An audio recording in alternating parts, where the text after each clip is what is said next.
I'm reminded of that man who came here back years ago when we had nothing at all.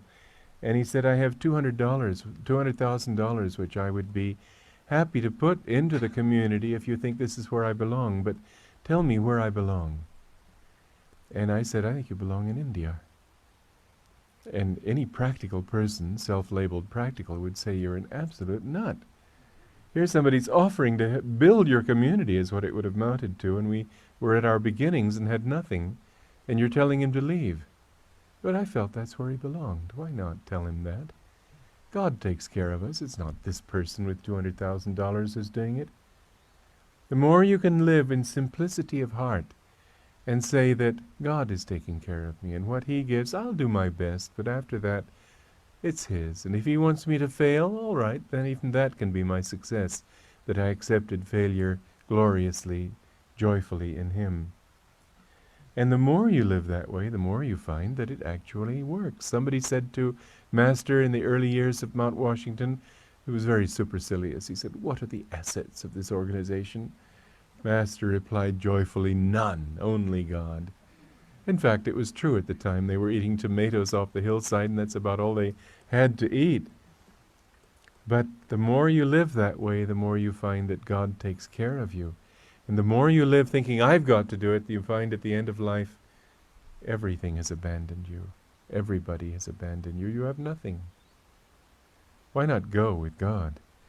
So the most important thing of all, if you want to live simply, is to simplify the heart. And that means to have no likes and dislikes. That doesn't make you apathetic. It makes you joyfully free inside. That's why I said even-minded and cheerful. Because when you have this good cheer inside, nothing can touch you. When you live in the thought of God, nobody can harm you. And then simple thoughts. To simplify the thoughts, don't get involved in too many things. Make your mind peaceful. You don't have to worry about how it's all going to turn out. The more you live on a calm level, the more you're living on a higher level. And when you're living on a higher level, the more power there is to your thoughts. And automatically those thoughts become manifested in the things that you do. So that with just a little movement, suddenly things are falling into place that all the running in circles never brought into place. You will find that when your mind is clear, when your mind is concentrated, when it's simple, then things work without your having to do very much about them. The thought is in the ether and it touches other people and they all come and they too help. And it's amazing how these things happen, because just like TV to most of us, this law is something that we can't see how it works. But if you study the lives of people who have lived it, you find that it does work. It's the most practical thing around, because it's the only thing that works. And finally, on a soul level, the more you meditate, the more you live, not only with clear, simple thoughts, straightforward thoughts, without personal motive, but just with a guileless heart is what I was talking about. The more you live, not only with all of that, but just in the thought of God, that is to say, meditate deeply and keep His consciousness with you in everything that you do, the more you will see that your life simplifies itself. So that you don't really need to do that much in order to achieve simplicity, as long as you're achieving the prime simplicity of all. The closer you come to Him, the more everything becomes simplified. Welcome again to everyone. It's so wonderful to hear Swamiji's words on this topic, simplify your life. And I can say that my life at Ananda Village was very simple. And I think the life there is for most people. The life out in the cities is not as simple, it's much more complicated. We don't really have much of a simple life. But Master talked about simple living and high thinking. So whatever we do have to do, and whatever we have, we need to learn how to be simple, to open our hearts to God, to simplify our life enough to include God, to put God first. to have time to meditate, to have time to chant, to have time to do our spiritual studies instead of crowding our lives in with so many things. And I think that COVID has shown us all how many things that we don't need to do. There are a lot of things that we're racing to the mall and doing this. I have to get this done. I have to do that. And when things happen that in your life, they really show you what are the essentials and what aren't the essentials. And also times of seclusion. I remember many times, I mean, every year for many years, uh, most everyone at Ananda in America go on a week long, at least a week, some people 2 weeks, some people a month in seclusion. And I certainly have done that every year. And but I remember times when I was just way up at the meditation retreat and nobody around. This was at Ananda Village, and never saw a soul for a whole week, didn't hear anybody else talking. All I saw were the deer walking by. And we can't do that all the time, but certainly when you can, even a day or half a day or a few hours or the morning or the evening, then you just find that your heart calms down, your emotions calm down, the thoughts begin to calm down. I remember one a Nadi reader here in India said to me that, "Oh, you're attracted to the bottom of the Himalayas because you used to live there in one life in a cave." And he said, "And you will go back into those caves at the end of this life." And I thought, cave? No, I can imagine, and I think we all can, that in some life we did live very simply that way. This lifetime surely hasn't been that. And when Master went to America, he would say that sometimes he just longed for the simple life that he had in India and roaming by the Ganges and meditating.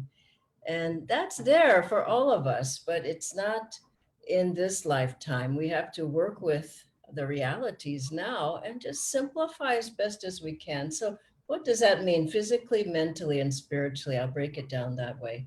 First of all, physically, it doesn't mean to let yourself go to like in the hippie times in America that people just did whatever they wanted, looked however you wanted, never bathed, their hair was all over the place. And that's not what we're talking about. I remember a story of Master walking by a man who, this was in America, and the man was completely disheveled and uh, just uh, just out on the streets. And Master said, "What's wrong with you?" And he said, "Oh, no, I'm a renunciate." And Master said, "No, you're not, because you're now attached to being disorderly and looking disorderly. And so it's not to let yourself go." Uh, I remember Ananda Ma would tell her nuns to just be clean and neat and look well. It's not that you have to overdress, but you should look appropriate. Swamiji and Master, they, if you look at pictures of them, always dressed nicely, appropriately. And so it's not to just say, "Okay, I don't care about myself anymore." That's not our way. But I'm sure most people have way too many things in their closet. And so maybe go through. My principle is if I buy something, I give something away. And just to keep the flow of the energy good in the things that I have, get something, give something away. And I remember my mom one time I went to visit her, and this was some years, many years back, and I saw the shoes she had. I said, "Mom, that's just way too many pairs of shoes." It was like dozens and dozens, and said, "Don't talk to me about yoga now." But those of us who are on the path, just look at what you have. Do you really need all of that? I know that people who live here in this house with me in this building, there's two drivers and there's four cars. I mean, that's really too much. And there's two sets of people who live here, and both there's two drivers and four cars each. It's way too much. So just look at realistically. Master said, the unnecessary, get rid of the unnecessary. necessities. So first of all, your appearance, don't have so many things that you're cluttered, but look nice, and your appearance should be good. And now your home, I mean, the home needs to be clean, and needs to be nice looking, beautiful. Even Vastu talks so much about the energy flows in the house, and clutter just, it's a bad vibration. Let's face it. Uncleanliness is a bad vibration. Swami Chidananda came to Ananda village at one point when Swamiji was there as well. And he walked through the gardens, vegetable gardens, and he saw, the tools. Some tools were left out, a hoe, a shovel, a rake, and then there was some trash here and there, and he said, no, no, no, you can't have this. He said, you have to clean up after yourselves, organize things. And he saw a rusty can there. He said, now what is this for? And they said, oh, we water the plants. He said, well, paint it, clean it up, put it in a right place. He said, otherwise you're drawing at negative, dark astral entities into your community. So in your house, you're drawing that. If it's not nice and neat and organized. And I remember when we were little, we went to this lady's house next door. And her name was Mrs. Ryan when my mom and dad were at work. And so she would watch us while they were at work still when we'd come home from school. Mrs. Ryan's house was just pathetic. There's clutter everywhere. And there was hardly anywhere to sit because there was stuff on everything. And she was older, elderly. And besides that, she had 7 or 9 cats there. And so you try to sit down and you hear a cat because cats all over. There was junk. It was like the thought of Mrs. Ryan's house. It was just tamasic. And so keep your house looking nice. And also just make sure that you have what you need, and that's enough. And then mentally, to keep your thoughts clean and clear. Be careful. I remember here, I heard Swamiji say in one talk that at the beginning of the Ananda schools, that some of the children were from outside the community and some were from inside. And the Ananda children, I mean, they didn't have television, and the other kids did on the outside. But the kids who were the Ananda kids, they got better grades. They did better overall. And Swamiji said, I heard him on a talk in Pune. He gave this talk and he said, watching a lot of television, you won't be able to meditate, period. And I just said, wow, that's a very clear statement, because all of those thoughts that are coming through the movie, coming through the television, then coming through the music, coming through what you read. And my goodness, the social media is just completely cluttering people's minds. And then a person is riled about this and they're upset about that. And they don't even know why, but it's because the input that you put into yourself, it's negative. And so simplify your thoughts and clarify them and spiritualize them by reading things that are more wholesome. If you watch a movie, watch something that's more wholesome, or nature, that's about nature, or something beautiful. Or, if I see something and people they're hitting each other and they're wrestling and they're cursing, I just can't see it anymore. It's terrible. And I know a lot of people watch violent things. And you're wondering why you're upset. Why are you angry? Why are you yelling at your wife? Well, look what you're putting in yourself. And so clean up your mind by the things that you put in there. And the more you meditate, the more uplifted, the more clear your mind and your thoughts will be. But you don't want to be to the point where you're so, you're passive. In retirement, people tend to say, okay, I won't do anything now. And all they do is sleep or watch television. You have to keep the mind active, but in a positive, uplifted way. Maybe doing different readings or certain mind things that you do. I have a mind game that an app on my phone that I use, and it's very good for stimulating the mind so that you can think more quickly. So we're not talking about going to sleep in life, and we're talking about moving the energy up and clarifying it and getting clear on what you really want to put into your thoughts. And then spiritually, I know some people, and I went through this, and they feel like spirituality is a race. So I've got to do all these things. I got to get a Hong Sa, then Hong Sa on the spine, and I got the Navi Kriya going, then Om technique. Okay, then I got to do the Kriya, and I got to do more Kriya, and then I got to do the higher Kriya, and they never meditate because they're just stacking one technique on top of the other. And it's not for that reason. God watches the heart. And so just take your time. It's not something that you have to crowd in all the practices. I remember when I learned the higher Kriyas, this was long back in the 80s. I was new. I didn't really understand it. I went home and I just started sobbing. I just can't do all of this. And so go step by step with the practices as well. And remember that as you open yourself, then God's grace is what's going to fill you. Its techniques are helpful, but God's grace and Master's grace, it's 75%. Keep that in mind. So finally, just leave time in your schedule for times of quiet, times to be alone. I know here in India, I don't really want to be alone. I like to have people around me. Well, a devotee, a guru, a yogi, you've been alone in many lifetimes. And so learn how to be alone more by yourself. Get up earlier, stay up late, and be more with God and the gurus. Take seclusion time. Mondays or whatever day is off for you, ours is a Monday. Turn off the phone, get off the internet. Don't go on social media every day. It's terrible for you.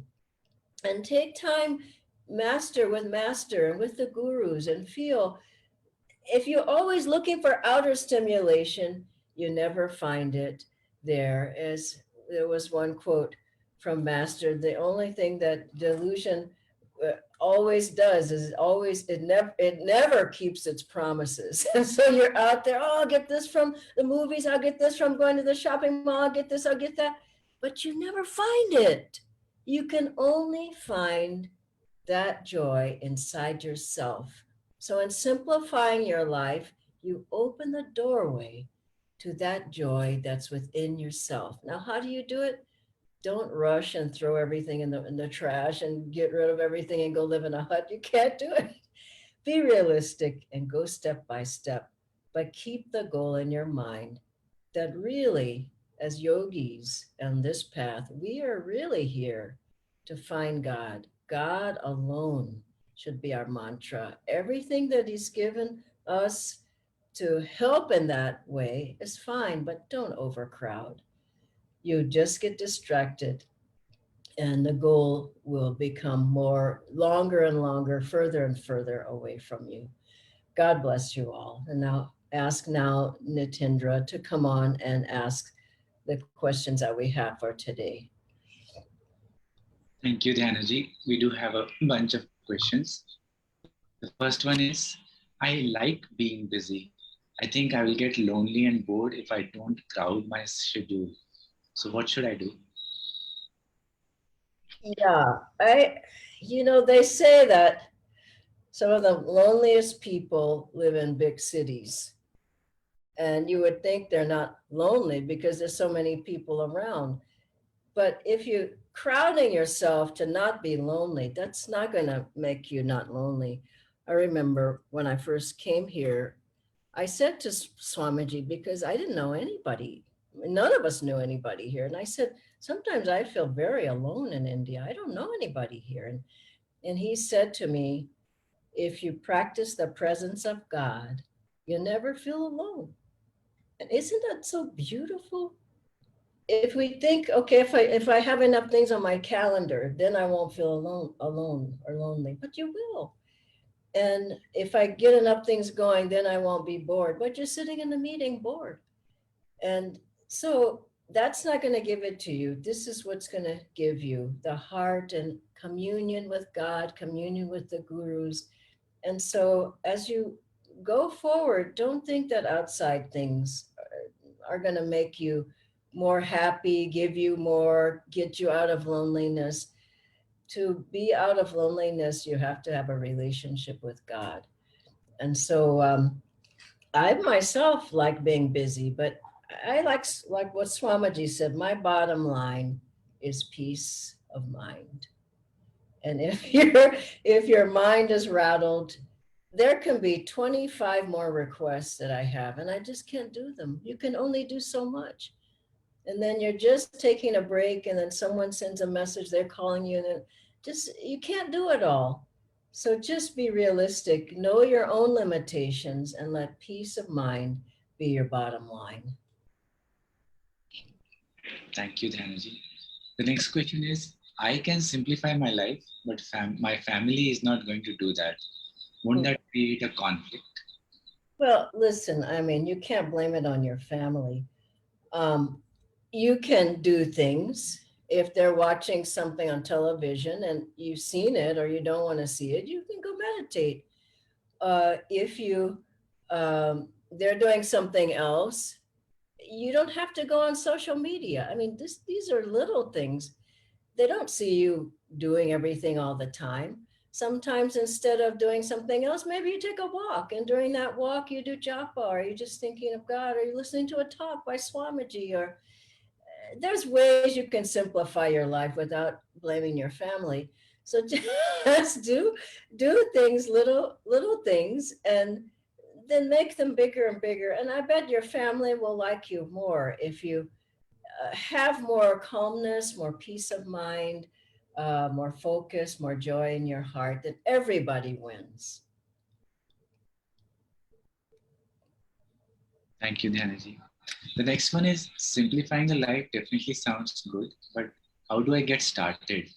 I don't know what to let go of and what to keep going. Yeah, that's because your life is too crowded. And so this is my formula, and this is what I did the very beginning of the path, because I had a completely crowded life. It was overly crowded. And I kept saying what is most people's mantras is oh, I don't have time to meditate. Oh, I don't have time to chant. Oh, I don't have time to do this spiritual study. Oh, I don't have time to go to the satsang, because your life is overcrowded with things you don't need to do. And so I wrote out all the things that I was doing with my time. And I've said this before to some of you, and I was shocked. And I wrote out how much time was I sleeping? Wow. Now, thank God this was decades ago, but it was way too much. How much time was I watching television? Now, this, as I said, was at the beginning of the path. That was way too much time. How much time was I on the phone? Wow, way too much time. You can substitute that for social media today. How much time did I spend at the shopping mall? Way too much time. And so then on another sheet, I wrote down how I want to spend my time. What do I want to do? Okay, I want to chant. I want to meditate more. I want to do yoga postures. I want to study the teachings. And I started cutting out time on those other things that were non-essentials. So look at the non-essentials in your life. And on the next page or other side, put essentials. This is what I want to do. And you'll find you can find a lot of time, and you can simplify your life. But as Swamiji said too, as the heart gets more simple, as you love God more, as you meditate more, you realize, oh God, I don't want to be around those people. No, I'm not going to that party. No, I'm not calling that person. No, I'm not going there. I'm not going 8 hours to the mall. You just feel like, I don't want that anymore. And so go halfway, but let the other part come from your meditative practice. Thank you, Dhanaji. Maybe we can take one more question, and this is a live question. I try hard and I'm able to let go of many things. But after some time, I lose the will or become lazy, and do not work on myself, and I go back into the spiral and lose whatever I had gained earlier. How do I manage to continue to work on myself Did, spiritually? did you say at the beginning they're retired? No, they said that I try hard and I'm able to let go of many things, but after a while, I become lazy and things pile up. Acha, laziness. Yeah, laziness is hard to get over. One thing I didn't mention, which I should, is exercise. You just got to keep your body fit, and that'll keep your mind strong.